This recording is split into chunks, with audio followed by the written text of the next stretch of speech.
places that we know, driving through all night. Always every day, a sailor surfing on a silver tide together now.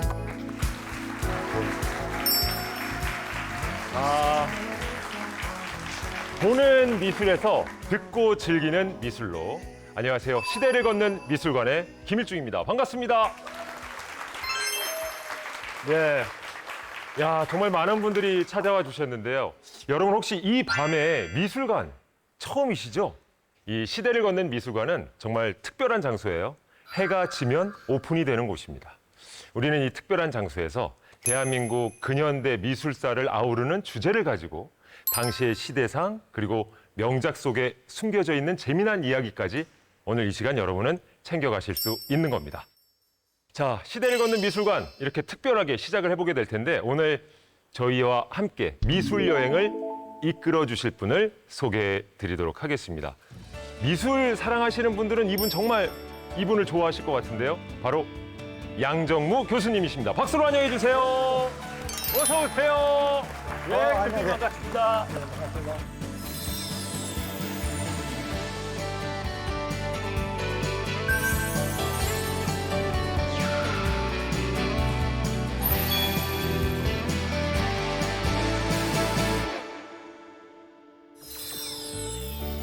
네, 교수님. 이 한국 현대미술의 역사가 지금 100년이 넘지 않았습니까? 저희가 추상미술로의 여행을 시작해 보려고 하는데요. 자, 그러면 교수님께 여쭙겠습니다. 이 추상미술을 저희가 주목해야 하는 이유가 있을까요? 너무 훅 들어오니까 당황스러운데요. 그래요? 네. 예. 네, 사실 뭐 추상미술은 보통 가장 당황스러운 미술 중에 하나죠. 예. 요즘 우리가 이제 미술에 관심이 많이 생기는데요. 이 추상미술 앞에 서면은 좀 당황하는 경우가 많이 있습니다. 뭐 정말 빈 화면에 점 하나, 선 하나만 있는데 자꾸 감상하라고 하고 느끼라고 하는데 뭘 봐야 되는지 잘 모르는. 내가 너무 미술에 무지한가? 내가 하는 미술이 아닌가? 약간 이런 당혹감도 있어요, 실은. 나도 좀 당황스러운 이런 작품이 또 고가로 거래된다는 얘기까지 들면 이제 미술이 나와는 전혀 관계가 없는 세계가 아닌가 이런 생각까지 들게 되는데 제가 오늘 한번 네. 추상미술이 가진 매력을 한번 재밌게 설명드리도록 하겠습니다. 자, 저희가 그러면 이 추상미술을 어떻게 좀 시작해 보면 좋을까요? 사실은 제가 오늘 그 추상화 이야기를 시작하기에 좀 좋은 예를 하나 좀 가져왔습니다. 요 그림인데요. 뭐처럼 보이세요? 예. 뭘로 보이세요? 진짜 좀 자유롭게 좀 말씀해 주시면은 가장 앞에서 혹시 어떻게 보이십니까? 불꽃 축제하고 나서 불꽃들이 산발에 그러는 불꽃, 여의도 불꽃 축제 하듯이. 예. 불꽃이 팍팍팍 터지고 그 이후의 모습을 좀 그려낸 것 같다. 자기가 다 맞추셔갖고 사실은 맞습니다. 이거는 1877년, 정확하게 75년에 그리고 77년에 전시한 작품인데요. 미국 출신의 화가 휘슬러가 그 공원에서 밤에 불꽃놀이를 본 거를 이렇게 느낌으로 이것도 살려서 그린. 정말 불꽃놀이예요? 예, 불꽃놀이. 그런데 이 그림을 보고 한 미술 평론가가 굉장히 권위 있는 존 러스킨이라는 평론가가 이 그림을 보고 굉장히 화를 냈어요. 그 이유가 이 작품 가격이 너무 높다고 생각했는데 200기니 정도를 불렀다는데 그 당시 이게 영국에서 얼마요? 200기니인데 200 제가 기니? 계산을 해보니까 한 3천만 원 정도 부른 거예요. 이거를 본 그 당시 평론가는 굉장히 신랄한, 굉장히 이제 날카로운 비평을 한 거예요. 어릿광대 같은 화가가 물감을 화면에다 던져놓고 200기니를 요구하는 거는 말도 안 된다라는 글을 이제 신문에다 쓴 거죠. 이 화가가 이제 비판을 들은 다음에 물러서면 안 된다 이렇게 생각을 해갖고 법적 소송을 부리기 시작한 겁니다. 법정 싸움으로 가는군요. 예, 법정으로 이제 갔고요. 특히 이제 존 러스킨을 대표하는 변호사가 뭐라고 질문을 했냐면 그 휘슬러 작가에게 이 작품 걸리는데 제작하는데 얼마나 걸렸냐고 시간을 물어봤어요. 화가가 뭐라고 답변했냐면 이틀이라고. 정확하게는 하루 하고 그 다음 날 약간 이렇게 손을 본 거예요. 그랬더니 오래 걸린 건 아니네요. 그렇죠. 예. 그러니까 이 러스킨 쪽 변호사가 뭐라고 그러냐면 아니 그럼 고작 이틀이라고 3천만 원이라는 그 엄청난 가격을 붙였냐라고 이제 얘기를 한 거죠. 예. 그런데 이때 휘슬러의 답변이 뭐였냐면은 자기는 평생 화가로서 쌓은 경험과 지식을 여기에 가격표로 다 넣은 거라는 거죠. 사실 우리가 추상미술을 볼 때 이 부분이 굉장히 어렵습니다. 사실 많은 부분 우리가 처음에 추상미술 앞에 쓰게 되면 당황하는 거는 형태도 없을 뿐만 아니라 물감 덩어리가 이렇게 휘저어 있거나 점 하나, 선 하나 있는 그 상황에서 고가의 가격표까지 나오게 되면 우리가 이제 당황스럽게 되는데 사실은 이 정말 추상미술이 그냥 작가의 하나의 그냥 조크나 농담이 아니라 화가로서 지난한 여러 가지 길을 걸어온 그 결과로서 이 작품을 내놓는 거라면은 우리가 작품을 좀 달리 봐야 될 필요가 있는 거죠. 예, 중요한 거는 법정의 결과입니다. 누가 이겼을 것 같으세요? 말을 너무 잘했어. 작가가 이겼을 것 같은데요.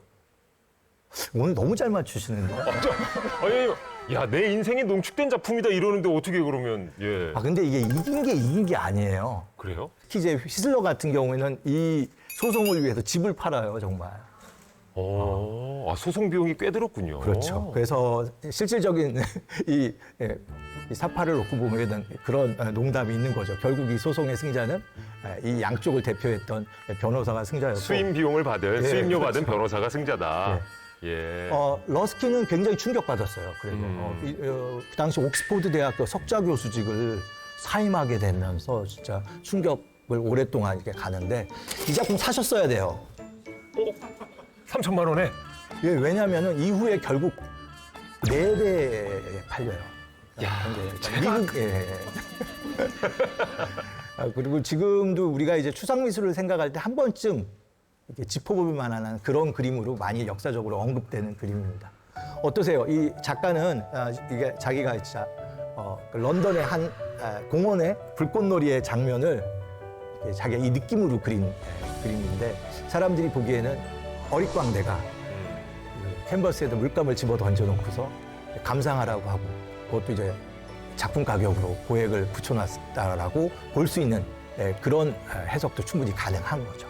근데 이 작품에는 어쨌든 법정 싸움도 그렇고 이런 뭔가 스토리가 부여가 되니까 더 이제 작품의 가격이 올라가지 않았을까. 그렇죠. 예. 이야기를 좀 바꿔서 다음 그림 한번 보시죠. 이 두 그림. 만약에 이런 그림들이 우리 앞에 2개의 그림이 있다면 어느 그림이 더 잘 그렸다라고 생각을 하세요? 자, 왼쪽이다 생각하시는 분 한번 손 한번 들어보실까요, 혹시? 왼쪽이 잘 그린 그림이다. 보시기에. 예. 네. 자, 오른쪽이 잘 그린 그림이다. 야, 아무래도 왼쪽이 좀 더 많은 것 같은데 저도 실은 왼쪽이 잘 그린 그림 같거든요. 예, 우리가 왼쪽 같은 그림들이 우리가 일반적으로 그림이다라고 할 때 딱 들어와 있는 거죠. 예. 뭐 산수를 그렸다거나 자연을 그렸을 때 산이 있고 물이 있고 나무가 있는 그림이 정상적인 자연을 그린 그림이라고 할 수 있겠죠. 오른쪽은 그런 것들이 굉장히 왜곡되어 있고 색채도 사실적인 거하고는 좀 거리가 먼 그런 그림이라는 거죠. 그런데 이런 질문을 이렇게 바꾸면 어떨까요? 어느 그림이 더 상상력을 자극한다고 생각하세요? 자, 그럼 다시 여쭤보겠습니다. 왼쪽 그림이 상상력을 더 자극한다. 오른쪽이 상상력을 자극한다. 훨씬 이거 제가 그러네요. 예. 이게 우리가 그러니까 뭘 그렸냐라고 추상미술 앞에서 답변하지 말고 우리가 이 그림이 무엇을 이야기하는지에 대해서 조금 우리가 관심을 갖고 보게 되면 특히 이제 직관이라든지 시각보다는 우리 감각이라든지 감정을 좀 이해할 쪽으로 보게 되면 이제 읽을 것들이 많죠.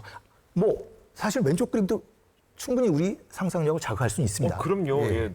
너무 자연을 잘 표현했고 풍요롭고 아름답고. 근데 이게 상상력으로 질문을 하니까 이게 확실히 그렇죠. 오른쪽에 손을 들게 되네요. 사실 이 두 그림은 조금 제가 확대를 하자면 사고방식의 차이? 사고방식의 차이다. 그러니까 우리 뇌의 인지 능력이 각각 달리 있는데 추상미술이 이제 다른 쪽의 사고방식 체계를 보여준다라는 거예요. 우리가 이제 정보를 읽을 때 상향식 방법하고 하향식 방식이 있다라는 거예요.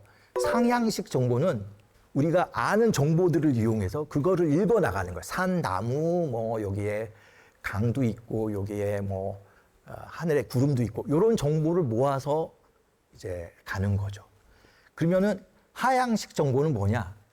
우리가 어떤 거에 대한 심상, 기대, 뭐 이런 연상 이런 것을 이용하는 사고 체계라는 거예요. 쉽게 얘기하면 추상 미술을 읽을 때 우리의 쓰는 뇌가 더 고차원적인 사고 방식이라는 거예요. 어떡하죠? 우리가 추상 미술에 대해서 좀 거리가 있었다면 우리의 고차원적인 상상력의 뇌 부분을 사용하지 않았기 때문일 수도 있다라는 우리가 해석을 내놓을 수가 있는 거예요. 애써 머리 아파서 저희가 좀 멀리한 경우도 있겠네요. 그렇죠. 예. 예. 그러다 보니까 사실은 추상 미술은 우리의 심리에 관한 것이기 때문에 적절한 답을 우리가 만약에 10사람이 봐도 10사람의 심리가 다 다를 수 있는 경우가 있잖아요. 그래서 이게 하나의 답으로 모아지진 않죠. 어쩌면 이런 것들이 확산적 사고라고도 할 수 있는데 하나의 답으로 모아지지 않는다고 이 작품을 읽을 수 없다라고 얘기할 수도 없는 것이죠. 그럼 교수님 말씀대로라면 하나의 추상 작품을 놓고 보는 사람들마다 각기 다른 해석을 할 수도 있다는 말씀이신가요? 사실 그 부분을 허용한다는 점에서 추상 미술이 나쁘게 말하면 답이 없는 미술이고 좋게 말하면 우리의 상상력을 확장시킬 수 있는 미술일 수도 있는 것이죠. 절대 수능 시험엔 나올 수 없겠네요. 적절히 또 내면 낼 수 있습니다. 그래요? 예. 아, 그럴까요? 그러니까 이런 것들을 이제 우리가 잘 모아나가면 추상 미술의 매력에 한 발 한 발 한 발 다가가는 그런 뭐 재미를 느끼실 수가 있을 것 같은데 좀 어떠세요? 일단 개인적으로는 오른쪽 뇌에 자극이 지금 엄청나게 오고 있습니다. 예. 예, 그러니까 완전히 다른 사고 방식의 접근을 요구하는 건 확실히 맞는 것 같습니다. 현대 미술에서 우리가 더 작품을 이해하려고 제목을 볼 때 좌절하죠. 네. 가끔 무제 써 있으면 이거 너무 무책임한 거 아니야? 그러니까 일일이 가리키는 미술이 좋은 건지 예. 아니면 우리의 해석 권리를 충분히 넘겨주고 보는 사람의 입장에서 충분히 즐길 수 있도록 해주는 게 더 좋은 건지 이것도 판단을 좀 해보셔야 돼요. 사실 우리가 추상 미술을 정의할 때 가장 우리가 쉽게 얘기하는 거는 인체라든지 우리가 읽을 수 있는 형태가 사라진 미술입니다. 정의를 하면. 그리고 그 화면에는 간단한 도형이나 색채로 이제 채워져 있는 거죠. 이런 걸 우리가 추상 미술이라고 하는데 요런 추상 미술 이전에 있었던 미술은 보통 다 읽을 것들이 있죠. 사람도 있고 동물도 있고 여러 가지 소품도 있고 충분히 우리가 보고 이해할 수 있는 그런 형태들이 그림 속에 있습니다. 그래서 영어로 얘기하면 피규러티브한 거죠. 이게 형태들이 있는 거예요. 그러면 넌 피규러티브 드디어 나왔습니다. 그 문제적 작품이 드디어 나왔네. 네, 드디어 예. 나왔군요. 예. 야, 꺼진 브라운관 같기도 하고 정말. 브라운관이란 표현도 참 옛날 표현이죠. 예. 아니 그게 아니라 방금 얘기하신 게 이 그림을 그린 이유거든요. 웬일이야? 그래요? 예. 혹시 컴퓨터 고장나면 어떻게 하시죠? 껐다 기사를 켜줘. 불러야 되는데 그 전에 꼭 그분이 전화를 해서 뭐라고 하죠? 그냥 껐다 키지 말고 한 가지 더 하세요. 전원 코드 분리하셔서 한 10초 있다가 다시 꼽으시라고 그래요, 정확하게는. 맞아요, 맞아요. 예. 예. 이 그림의 역할입니다. 웬일이야? 그래요? 그러니까 말하자면 이 검정 사각형이라고 했던 이 작품은 말레비치의 작품인데 이 작품의 제작 연대가 흥미로워요. 1915년이에요. 아, 1차 세계대전이 시작하고 나서 그 다음에 그려진 그림이에요. 그러니까 소위 말하면 우리가 문명의 세계를 만들어 왔고 문명의 세계라고 할 때 그림을 떠올리면 어떤 그림일까요? 피규러티브한 그림이에요. 뭐 미켈란젤로라든지 위대한 작가들이 그려온 그림들이에요. 그러한 문명의 결과가 뭐예요? 전쟁이죠. 전쟁이었던 거예요. 네. 말레비치의 검정 사각형은 문명을 다시 재점검해야 될 때가 온 거고요. 이게 소위 말하면 한번 리셋해야 돼. 리셋해야 되는 거고. 그러니까 소위 말하면 그 미술의 회화적 전통을 다시 한번 재고찰하는 건데 사실은 기존 서양 문명에 대한 강한 부정이라고 할 수 있겠죠. 제가 사실은 현대미술 설명할 때 가장 많이 쓰이는 말은 이거예요. 현대미술이 이상해요? 현대사회가 이상해요? 현대사회요. 둘 다 이상해요는 없어요?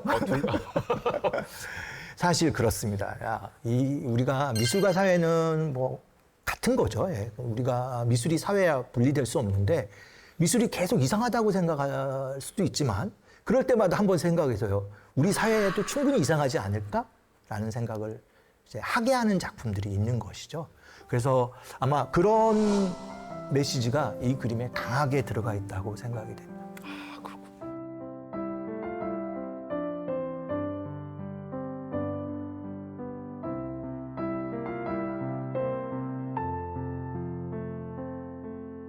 어떠세요, 진짜?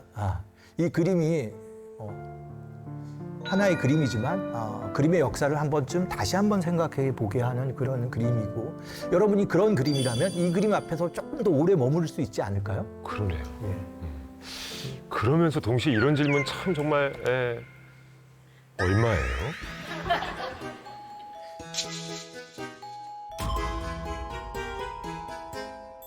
그 정도의 고가의 작품.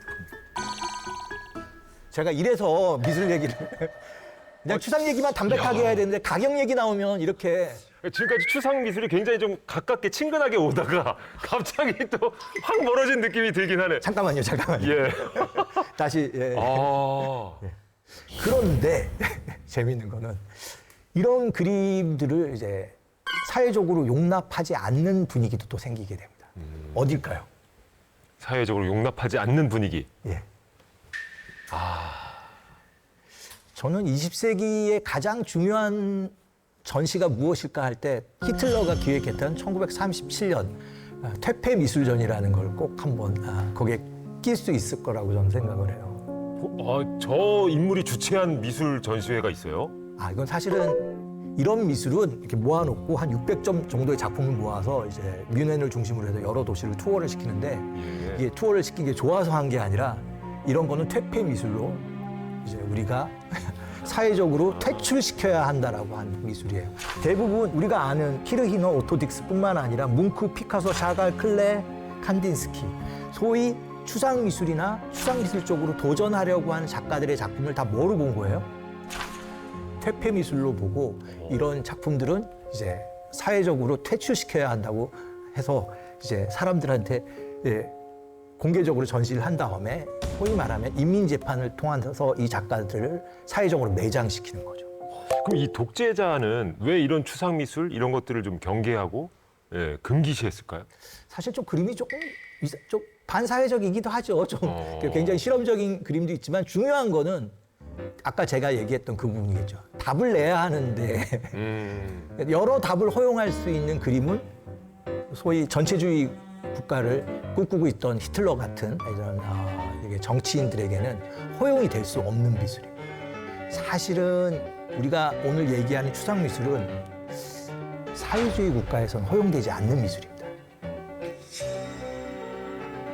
좀 섬찟하지 않으세요? 그러네요. 소위 다양하게 해석될 수 있고 사람의 감정에 따라서 보이는 게 다를 수 있는 그림들은 개인의 주체를 존중하는 그림들은 사회적으로 허용되지 않는 집단과 어떤 전체를 중요하는 사회에서는 추상 미술은 소위 말하면 퇴폐 미술이 되는 것이죠.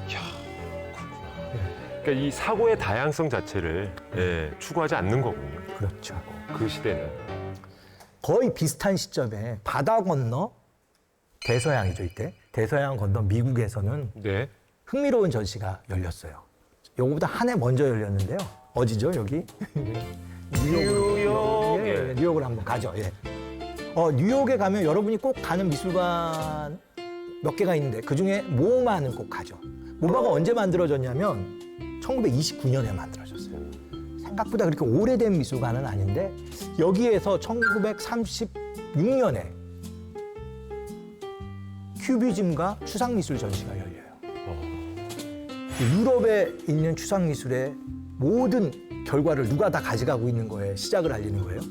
미국이 이제 가져오는 거죠. 그냥 이 전시를 한 게 아니라 아마 퇴폐미술전에 가서 걸렸을 법한 전시들이 여기에서는 뉴욕 한복판에 가장 권위 있는 현대미술관에 특별전으로 이제 모셔온 그런 예가 되는 거죠. 그러니까 대서양 건너 독일과 미국은 완전히 다른 미술을 선택하고 있다고 볼 수도 있을 것 같아요.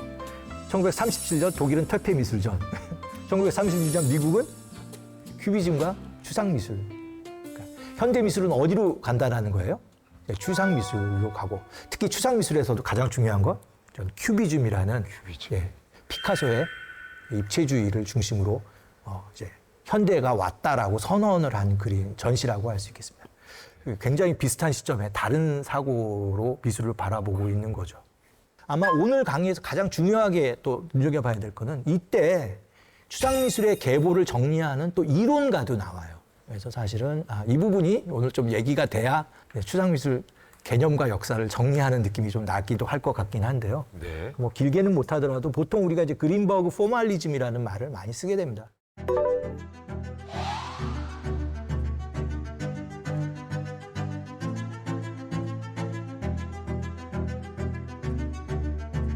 사실 이 이야기의 핵심은 뭐냐면 그림의 역사가 진행을 하면 결과적으로 어디로 가야 되는 거예요?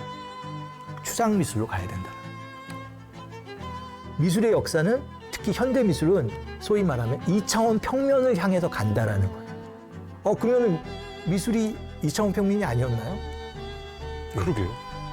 우리가 피규어티브한 그림들은 대부분 눈에 보이게 그리다 보니까 공간도 사실적인 것처럼 그리기 위해서 원근법도 이용하고 우리가 형태를 그릴 때도 명암 같은 걸 넣어서 둥근 입체감을 주려고 했다는 거죠. 이 이론가에 의하면 이제 흉내낸 거죠. 그러니까 뭐 사람도 조각처럼 그리고 뭐 공간도 실제로 있는 것처럼 평면에다 그렸는데 그거는 이제 회화의 길이 아니고 회화는 회화다워야 하는 거죠. 2D는 2D답게 물감은 다른 어떤 것이 아니라 물감 자신의 어떤 표현력들을 강화하는 거죠. 미술이 걸어가면 결국 뭐가 나오는 거예요? 쉽게 말해 요즘 말로 추구미. 그런 건가요? 요즘 미술의 추구미는 추상미술이다. 그렇죠. 이렇게 좀 가야 할 방향이다 이런 말씀이신가요? 그렇죠. 그러니까 말하자면 어떤 형태를 그리기보다는 그냥 물감이 물감 자신 그리고 이제 고유한 어떤 자기의 세계를 갖다 드러내는 거고 그거는 결국은 추상미술이라는 거예요. 그리고 결국 뭐 이 얘기는 그래서 추상미술은 미국에서 완성된다라는 얘기예요. 그러니까 확실히 추상미술이니까 자유라는 느낌과 어우러지면서 예, 자유를 좀 표방하게 된 것 같은데요. 그렇죠. 그 부분까지도 좀 포함한다면 예. 마네, 모네, 세잔, 피카소, 그 다음에 추상표현주의 작품을 쭉 나란히 놓고 보면 그림이 진짜 어떻게 되는 거예요? 계속 평면을 향해서 가는 그런 계보를 또 읽을 수도 있는 거죠. 그러니까 추상미술이 나름대로 아까 우리가 여러 가지 문명사적인 설명도 가능하고 회화의 재료의 속성이 가지고 있는 것들을 강하게 드러내는 어떤 평면성 같은 것들이 그런 걸 놓고 보면 또 자기 안에 내적 변화의 동력도 가지고 있는 거죠. 추상미술이 뭐라고 좀 생각해 주시면 좋을 것 같아요? 사고 체계의 전환이라고 좀 생각을 해 주시면 좋을 것 같아요. 거듭 말씀드리지만 좀 더 우리의 상상력을 이용하게 한다는 점에서 추상미술이 불편하죠. 친절하게 뭐든지 가르쳐주는 그림이 아니라 해석의 권리를 우리한테 넘겨줬기 때문에 우리는 지금 좀 부담스러워하는데 그런 해석의 권리를 즐기려고 하는 사람에게는 충분히 감상이 가능한 세계이기도 하다는 걸 또 이해해 주셨으면 좋을 것 같습니다. 작품 앞에서 평소보다 조금 더 많은 시간을 보내실 수가 있게 된다면 예. 제가 좀 더 보람이 있는 시간이었을 것 같은데요. 이제 확실히 그럴 것 같아요. 정말. 예. 왜냐면 뭐 어차피 답이 정해져 있는 건 아니라는 말을 듣고 접근하게 되면 훨씬 마음은 편할 것 같아요. 내가 오롯이 나에게 다가오는 느낌을 내가 해석해도 되는 거니까. 그게 맞는 거죠. 그럼요. 예. 오늘 정말 양정무 교수님의 이 강의를 들으면서 저는 정말 이 추상 미술에 대한 좀 친근함을 느꼈거든요. 근데 오늘 함께 해주신 분들도 확실히 그러지 않으셨을까라는 생각을 하게 됩니다. 자, 시대를 걷는 미술관 오늘 첫 번째 저희 미술 여행. 저희 정말 너무 이렇게 쏙 빠져서 듣는 시간이었는데 오늘 이 강의를 통해서 어떤 부분이 그래도 제대로 전달이 됐으면 좋겠다라는 부분이 있으면 마지막으로 정말 딱 정리를 해주시면 좋을 것 같습니다. 추상미술은 재밌다. 추상미술은 재밌다. 예. 오늘 정말 교수님 덕분에 여기 계신 분들뿐만 아니라 시청하신 우리 시청자분들도 아마 그렇게 느끼신 분들이 많이 계실 것 같습니다. 그렇죠? 여러분들 그렇죠? 예. 이 미술 또 미술관이 건네는 힘과 에너지가 분명히 있다고 느끼거든요. 때때로 어떤 작품은 정말 나에게 갑자기 이렇게 조심히 다가와서 뭔가 말을 건네는 느낌을 받을 때도 있고 또 그게 맞다는 말씀을 해주시니까 오늘 왠지 미술 작품을 대하는 자신감이 생긴 것 같습니다. 자, 지식과 감동, 또 다른 세계로 안내하게 될 시대를 걷는 미술관. 여러분의 많은 관심과 응원 앞으로도 좀 부탁을 드리고요. 저희 다음 시간에는요, 한국 추상 미술을 개척하고 발전시킨 두 화가에 대해서 알아보는 시간 마련했습니다. 그럼 저희는 여기서 인사드리도록 하겠습니다. 함께해 주신 여러분 고맙습니다.